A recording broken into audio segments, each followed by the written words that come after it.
दोस्तों Jayaprakash power ventures limited की बात करें तो कंपनी ने अपने क्वार्टर टू के रिजल्ट को डिक्लेयर कर दिया। रिजल्ट के बाद लोग कह रहे थे कि यहाँ पे बहुत भारी गिरावट होगी, स्टॉक फिर से 6-7 के आसपास आ जाएगा। लेकिन आप देख सकते हो कि ऐसा बिल्कुल नहीं हुआ। जैसे कि हमने ऑलरेडी रिजल्ट को भी डिस्कस किया था और उस रिजल्ट के अंदर की सारी संभावनाओं को तलाशा, जिसमें ये बात समझ में आई थी कि रिजल्ट खराब नहीं है, कुछ कमजोरी जरूर है लेकिन इम्प्रूवमेंट दिख रहा था, क्योंकि कंपनी ने अपने एसेट को बढ़ाया और साथ में कंपनी ने अपने डेट को कम किया। और जिससे बात समझ में आ रही थी कि इसका ज़्यादा नेगेटिव इफेक्ट नहीं पड़ेगा।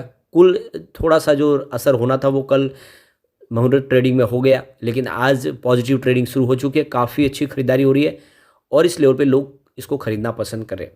तो क्या अब आने वाले समय एक शानदार तेज़ी बनेगी? क्या इस समय खरीदारी का ये सही मौका है? यहाँ पे कुछ बड़ी अपडेट है जिनको एक एक करके डिस्कस करेंगे और जानने की कोशिश करेंगे क्या आने वाले समय में जेपी पावर एक बड़ा मल्टीबैगर रिटर्न देने को तैयार है। लेकिन फ्रेंड, उससे पहले अगर आप पहली बार हमारे चैनल पे आए तो चैनल को सब्सक्राइब कर दीजिए, एक बेल आइकॉन दबा दीजिए ताकि जब भी नया वीडियो बने पहला नोटिफिकेशन आपको मिले। वीडियो पसंद आए तो लाइक शेयर जरूर कीजिए। चलो फ्रेंड्स, वीडियो स्टार्ट करते हैं। मैं हूँ आपका दोस्त SB दवे और हमारे अपने चैनल ऑनलाइन कमाई में आपका बहुत बहुत स्वागत है। तो सबसे पहले अगर हम बाज़ार की बात करें तो इस समय BSE सेंसेक्स 64,975 के स्तर पर है, जहां पे 283 पॉइंट की गिरावट है। यानी आज बाजार में गर्मी देख सकते हो, माहौल नरमी का बना हुआ है। 0.43% की गिरावट है। उसके बावजूद भी आज पेनी स्टॉक अच्छा कर रहे हैं, यानी स्मॉल कैप में शानदार तेजी का वातावरण बना हुआ है।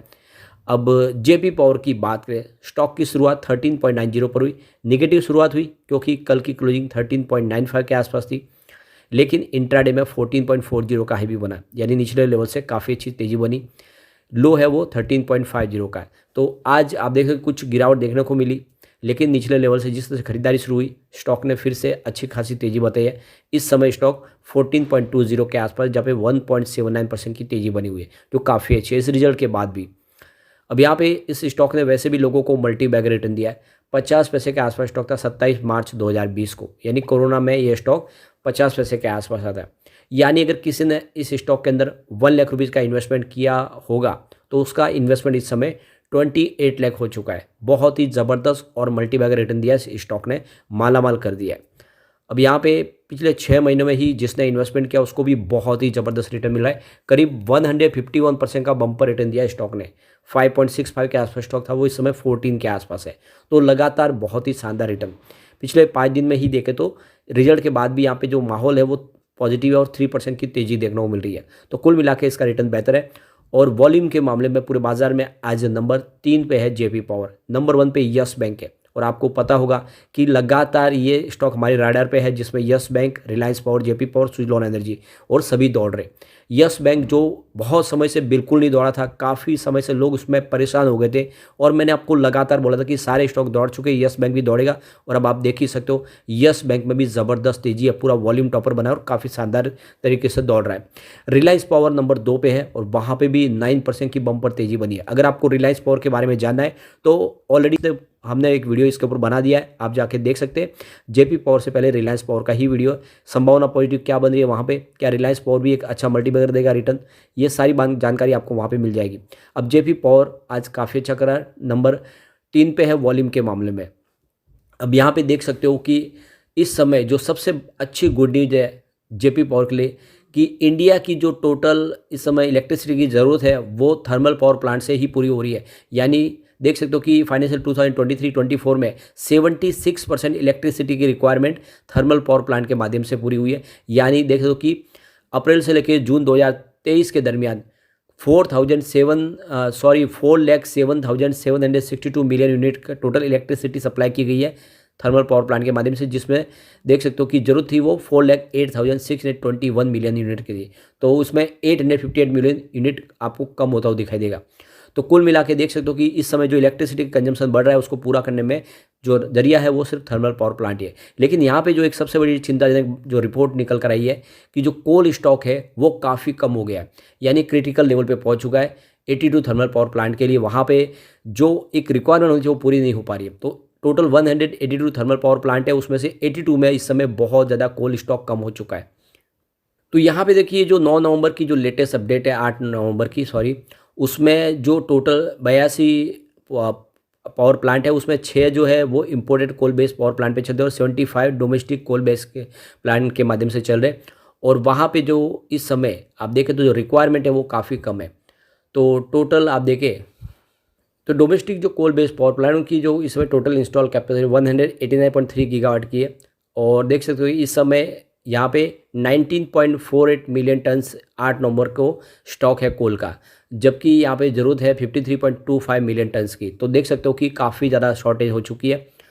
और दूसरी तरफ देखें तो हमारे पावर मिनिस्टर की तरफ से जो बयान निकल कर आया है कि सरकार आने वाले साल में 1000 मेगावाट की थर्मल पावर प्लांट की कैपेसिटी और बढ़ाने जा रही है और 21,000 मेगावाट रिन्यूएबल एनर्जी के माध्यम से कैपेसिटी बढ़ाई जाएगी। लगातार जो इलेक्ट्रिसिटी कंजम्पशन बढ़ रहा है उसको पूरा करने के लिए अभी भी ऊर्जा की ज़रूरत है और ऐसे में इसको पूरा करने के लिए अभी और कुछ कैपेसिटी को बढ़ाना होगा। साथ में सरकार की तरफ से ये भी कहा गया है कि आने वाले समय भी वो कोल बेस्ड पावर प्लांट को बंद नहीं करेंगे। जो भी इलेक्ट्रिसिटी कंजम्पशन हो रहा है उसको पूरा मैच करने के लिए अभी ज़रूरत है।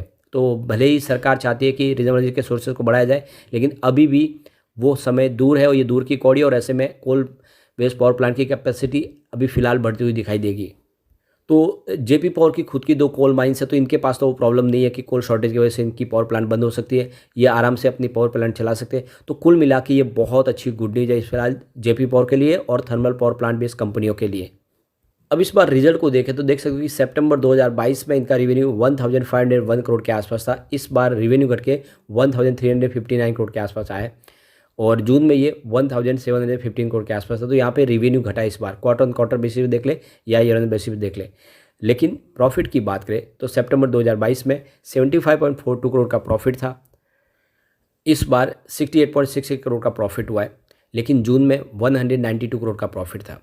तो क्वार्टर ऑन क्वार्टर बेसिस पे प्रॉफिट घटा है, लेकिन ईयर ऑन बेसिस पे प्रॉफिट बढ़ा है। लेकिन आपको ये भी ध्यान रखना चाहिए कि दिसंबर 2022 में 218 करोड़ का भारी लॉस भी था। तो पिछले 2 क्वार्टर जो लगातार लॉस में थे उसके बाद में अभी प्रॉफिट में कंपनी आई, यही भी इसके लिए बहुत बड़ी बात हो जाती है।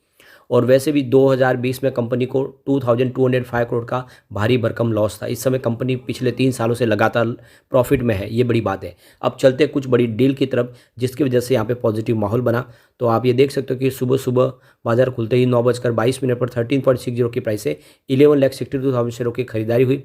फिर 10:19 पर 14.05 की प्राइस से 10,43,000 शेयरों की एक बड़ी खरीदारी और हुई। उसके बाद 10:58 पर 14 की प्राइस से ही 10,23,000 शेयरों की एक बड़ी खरीदारी और हुई। उसके बाद 11:14 पर 14.20 की प्राइस से 33,74,000 शेयरों की एक बिकवाली हुई। उसके बाद 11:18 पर 14.30 की प्राइस से 30,27,000 शेयरों की फिर से एक बड़ी खरीदारी हुई। उसके बाद 11:37 पर 14.15 की प्राइस से 20,80,000 शेयरों की बिकवाली हुई।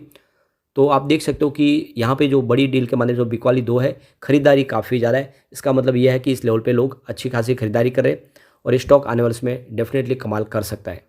तो ऐसे में स्टॉक ने अब दौड़ना शुरू किया है, तो लॉन्ग टर्म इन्वेस्टर इसमें अच्छा खासा निवेश करके पैसे कमा सकते हैं। लेकिन शॉर्ट टर्म इन्वेस्टर के लिए प्रॉफिट बुकिंग का भी अच्छा मौका है। जिस तरह से बाजार में नरमी बनी हुई है, अगर आपका रिटर्न अच्छा हो रहा है, अगर आप 7.5 के आसपास खरीदारी की आपके पैसे डबल हो रहे, तो एक बार प्रॉफिट बुक कर सकते हैं। या हो सकता है आप अपनी जो इन्वेस्टमेंट है वो निकाल लें और जो प्रॉफिट है उसको रख ले, ताकि आगे आने वाले समय और बढ़े। तो शॉर्ट टर्म इन्वेस्टर के लिए थोड़ा डिसीजन इस समय लेना चाहिए, क्योंकि ये सारे पेनी स्टॉक लगातार दौड़ रहे हैं। आने वाले समय यहाँ पे प्रॉफिट बुकिंग जरूर आ सकती है।